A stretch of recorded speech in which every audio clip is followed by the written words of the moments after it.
ఆడపిల్ల అన్న ఇంగితం కూడా లేదా? వ్యక్తిగతంగా టార్గెట్ చేస్తారా? ఇంకా సాక్షి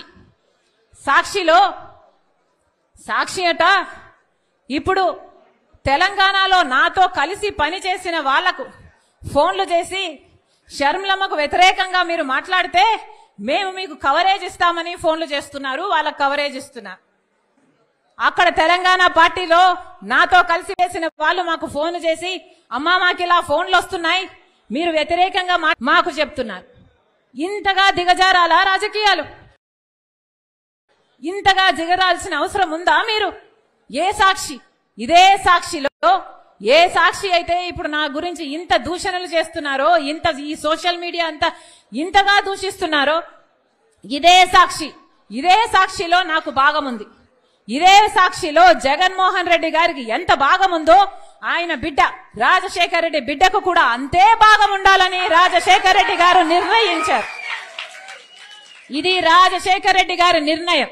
ఏ సాక్షిలో అయితే నాకు సమాన భాగం ఉందో అదే సాక్షిని వాడుకొని ఈ రోజు నా మీద వ్యతిరేకంగా మీరు ఇంత దూషిస్తారా? ఇంత ఘోరంగా వ్యవహరిస్తారా? ఇంత నీచంగా ప్రవర్తిస్తారా? ఇంత అవసరం ఉందా? ఇంత నీచానికి దిగజాల్సిన అవసరం ఉందా?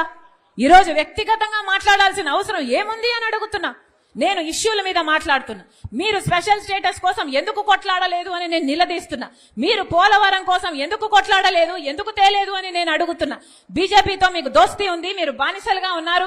మనకు రాజధాని ఏమైంది, మన బిడ్డలకు ఉద్యోగాలు ఏమైనాయి, కనీసం క్రాప్ ఇన్సూరెన్స్ కూడా ఎందుకు లేదు అని నేను ప్రశ్నిస్తుంటే ఒక్కసారైనా ఒక ఇష్యూ మీద మీరు సమాధానం చెప్పకుండా రోజుకొక జోకర్ చెప్పిస్తారు. అది మళ్ళీ సోషల్ మీడియాలో మొత్తం పబ్లిసిటీ ఇచ్చుకుంటారు. బుద్ధి, ఇంగితం, జ్ఞానం ఏదైనా ఉందా? ఇంత నీచానికి దిగజారాలా? విలువలు, విశ్వసనీయతలు అని పెద్ద పెద్ద మాటలు చెప్పారు కదా, మరి మీకు లేవా విలువలు, విశ్వసనీయతలు? ఆలోచన చేయాలి. తెలుగు ప్రజలు పిచ్చోళ్లు కాదు, అన్ని గమనిస్తున్నారు, అన్ని చూస్తున్నారు. నేను రాజశేఖర రెడ్డి బిడ్డను. పులి కడుపున పులే పుడుతుంది. రాజశేఖర రెడ్డి రక్తం నాలో ప్రవహిస్తుంది. నేను రాజశేఖర రెడ్డి బిడ్డ వైఎస్ షర్మిలా రెడ్డి. నా పేరు ఇదే, నా ఉనికి ఇదే. ఎవరు కాదన్నా, ఎవరు అవునన్నా, ఎవరు గీ పెట్టినా నేను YS Sharmila Reddy.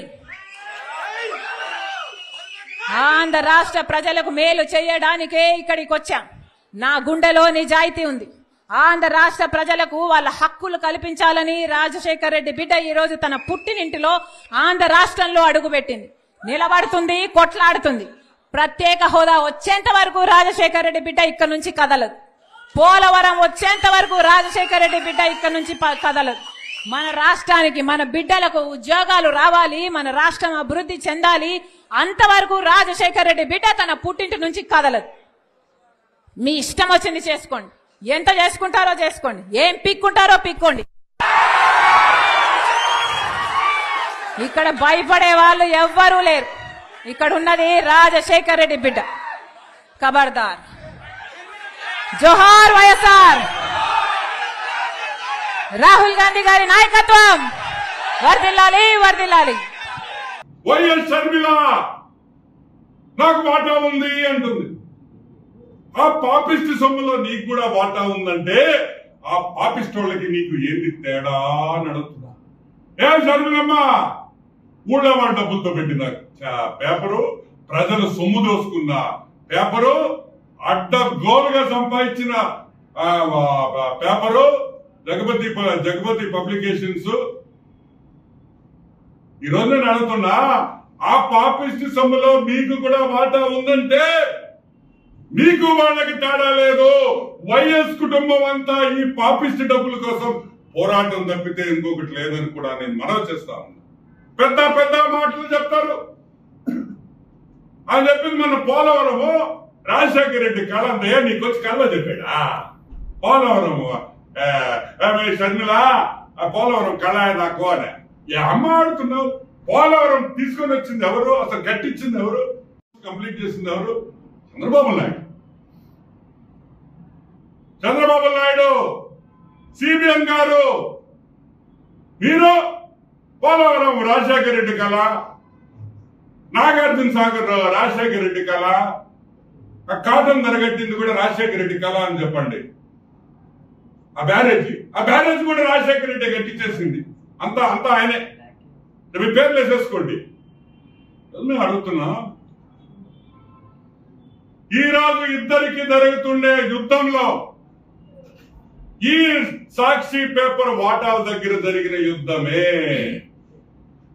It is a fight for control of Rajasekhar Reddy's companies. Rajasekhar Reddy అడ్డంగా పెట్టుకుని అడ్డగోలుగా సంపాదించుకున్న వ్యక్తులు, ఆ కుటుంబం ఈ రోజు రోడ్ల మీదకి వచ్చి కొట్లాడుకుంటారనే విషయం మీరు అందరూ గుర్తుపెట్టుకోవాలి. ఇంకొక విషయం కూడా చెప్తాను, సాక్షి పేపర్ ని దయచేసి చదవడం మానేయండి. సాక్షి టీవీ చూడడం మానేయండి. ఆ పేపరు మీ సొమ్ముతో, ఈ అవినీతి సొమ్ముతో పెట్టిన పేపర్ అని కూడా నేను మీకు అందరికీ మనవి చేస్తాను. ఇంకొకసారి కూడా జగన్మోహన్ రెడ్డి, లాస్ట్ టైం చెప్తున్నాం, దయచేసి గుర్తుపెట్టుకో, నాకు మీడియా లేదు, నాకు సంబంధం లేదు, సాక్షి నాది కాదు, వద్దు. సాక్షి మీదే, మా భారతక్క, మీ శ్రీమతే, మా హర్షని, మా వర్షపాప నీ కూతుర్లే, దినేష్ నీ బావమర్దే. దయచేసి ఆ వేరియేషన్ తీసుకురావకని కూడా నేను మనవి చేస్తూ, ఇప్పుడు కన్నా సిగ్గుండే వైసీపీ నాయకులకి అందరికీ సిగ్గు తెచ్చుకోండి, మారండి అని కూడా మనవి చేస్తూ, ఈరోజు మూకుమ్మడిగా నా మీద దాడులు చేస్తున్నారు. సిగ్గు ఎగ్గు లేకుండా, ఉచ్చం నీచం లేకుండా వ్యక్తిగతంగా నన్ను టార్గెట్ చేస్తున్నారు. ఎన్ని రకాలుగా రోజుకొక స్టోరీ చెప్తారు, రోజుకొకరిని ముందుకు తీసుకొస్తాడు, రోజుకొక జోకర్ ముందుకు వస్తాడు, ఒక కొత్త మాట చెప్తాడు. నిన్నైతే ఒకడు ఏకంగా ప్రణబ్ ముఖర్జీ పేరునే తీసుకున్నాడు. ప్రణబ్ ముఖర్జీ ఆయనకు చెప్పాడట, నా భర్త అనిలు సోనియా గాంధీ దగ్గరికి వెళ్ళాడట, ఆయనకు పదవీకాంక్ష అప్పటి నుంచే ఉందట, పదవీకాంక్ష ఉంది కాబట్టి అక్కడ సోనియా గాంధీతో నా భర్త చెప్పాడట, షర్మిలమ్మను ముఖ్యమంత్రిని చేయండి, మేము కాంగ్రెస్ పార్టీని బలోపేతం చేస్తాము, జగన్ను జైల్లో పెట్టండి అని నా భర్త ఆయనకు చెప్పాడట. ఏమైనా అర్థం ఉందా అని అడుగుతున్నాం. ఇప్పుడు ప్రణబ్ ముఖర్జీ గారు లేరు చెప్పటానికి. అలాంటి పెద్ద మనిషి పేరును కూడా మీరు వదిలిపెట్టడం లేదు అంటే అసలు మీ కుట్రలకు, మీ కుతంత్రాలకు ఏదైనా హదుపు ఏదైనా ఉందా? నా భర్తకు పదవీకాంక్ష ఉందా? మాకు పదవీకాంక్ష ఉంటే మా నాన్న అప్పుడు 5 సంవత్సరాలు ముఖ్యమంత్రి, మేము ఒక్క పదవైనా తీసుకోకపోయే వాళ్ళమా? మాకు పదవీకాంక్ష ఉంటే ఒక్క పదవైనా తీసుకున్నామా మేము? మా నాన్న ముఖ్యమంత్రిగా ఉన్నప్పుడు ఒక్క పదవి తీసుకోలేదు కదా. మరి మాకు పదవీకాంక్ష ఉంది అని నేను వైసీపీ కోసం అంత త్యాగాలు చేసి అంత నడుస్తే పోనీ అప్పుడైనా నేను ఏదైనా పదవి అడిగానా? పోనీ అప్పుడైనా నేను పదవులు అడుగుంటే నాకు పదవీకాంక్ష ఉంది అని మీరు అనొచ్చు. మేము పదవీకాంక్షలు ఉన్నోళ్ళమే అయితే అసలు మీకోసం మేము పాదయాత్ర చేయడం ఏంటి? నా కోసం నేను పాదయాత్ర చేసుకుంటే అర్థం ఉంది, కానీ మీకోసం నేను పాదయాత్ర చేసుకుంటే నాకెలా పదవులు వస్తాయి? అసలు ఇంగితం ఉండే మాట్లాడుతున్నారా?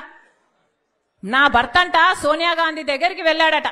నా భర్త వెళ్ళింది సోనియా గాంధీ గారి దగ్గరికి భారతిరెడ్డి గారితో పార్టీ, మా వదినమ్మతో కలిసిపోయాడు. పోని నా భర్త షర్మిలమ్మను ముఖ్యమంత్రి చేయండి అని అడిగాడు అని అంటున్నారే, అది భారతిరెడ్డి గారి ముందు అడిగాడా, వెనకాల అడిగాడా? పోనీ దీనికి భారతిరెడ్డి గారు ఏమైనా సాక్ష్యం చెప్తారా? ఏమైనా అర్థం ఉండి మాట్లాడుతున్నారా? పోనీ ప్రణబ్ ముఖర్జీ గారు చెప్పారంటున్నారే, ఆయన ఆన్ రికార్డ్ గా ఎక్కడైనా ఈ మాట మాట్లాడా? ఎక్కడా మాట్లాడలేదు. ఆయన ఇప్పుడు చనిపోయాడు, బదులు చెప్పడానికి లేడు కనుక ఆయన పేరు తీసుకుంటున్నారు. పోనీ ఆయన కొడుకు బతికే ఉన్నాడు, ఆయన కొడుకున్నాడు, పోనీ ఆయన కొడుకు చేత అయినా చెప్పించండి మీరు, మీకు దమ్ముంటే, మీది నిజమైతే. చెప్తున్న ఒక్క మాట మీరు రుజువు చేసుకోలేరు. ఇష్టం వచ్చినట్లు జోకర్ల చేత, ఎవడి చేత వీలైతే వాడి చేత ఏది కావాలంటే అది మాట్లాడిస్తున్నారే. ఉచ్చం నీచం అవసరం లేదా? వైఎస్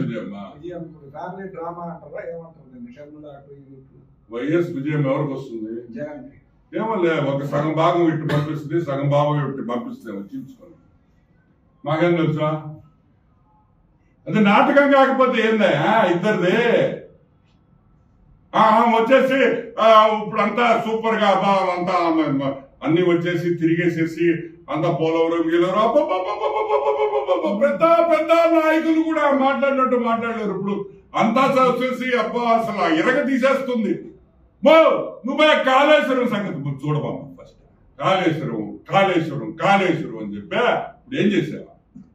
ఏడుకొచ్చి ప్రాజెక్టులో డాడీ సరే కదా రాజశేఖర రెడ్డి రాజశేఖర రెడ్డి రాజశేఖర రెడ్డి రాజశేఖర రెడ్డి బిడ్డ రాజశేఖర రెడ్డి బిడ్డ బిడ్డ రాజశేఖరో బిడ్డ రాజశేఖరో రాజశేఖర రెడ్డి బిడ్డ ఎన్నిసార్లు చెప్తావు ఒక్క స్పీచ్ లో? ఇన్లా సస్తున్నావా? మరి ఆపండి రా పిల్లలు చెప్పండి రా అంటున్నాడు రాజశేఖర రెడ్డి. మీకు ఇండివిజువాలిటీ లేదా?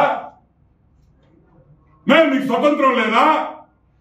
మీ పేరు చెప్పుకొని రాజకీయం చేసుకోలేరా? చెప్పుకోండి పెద్ద ఆయన పేరు. మేము కాదంటాం. ఒకసారి రెండుసార్లు శేఖర్ రెడ్డి రాజశేఖర్. సాక్ష్యం మీద ఆరోపణ చేయలే. You're very wrong. సాక్ష్యాలతో చెప్తున్నా. గూగుల్ చెయ్యి. నువ్వు ఇది పోయి గూగుల్ చెయ్యి. ఈ షేర్ హోల్డింగ్ వస్తుందా లేదా చూడు. నేనేం ఆరోపణ చేయటం లేదా. నేను చెప్పింది ప్రతి ఒక్కరు ఈరోజు ఓపెన్ గా చెప్తున్నా. అది గాని సాక్షికి వచ్చిన ప్రాఫిట్ గాని ఇవన్నీ ఆధారాలు బాబు. దయచేసి గూగుల్ చేసుకొని తెలుసుకోండి. ఈ ఆధారాలు దే ఆర్ నాట్ గాలి మాటలు. గాలి మాటలు ఆనం ఎప్పుడు మాట్లాడు. ఆధారాలు ఉంటేనే మాట్లాడతాడు. ఇది వైఎస్ కుటుంబానికి సంబంధించిన పేపరు.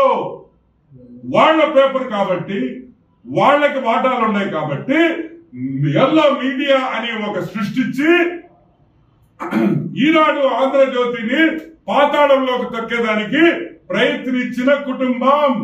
వాళ్ళ షేర్ వాల్యుయేషన్ పెరిగేదానికి, సాక్షిని పెంచేదానికి మిగతా తెలుగు పేపర్ని తొక్కి పాతాళంలోకి తొక్కింది వాస్తవమా కాదా అని మేము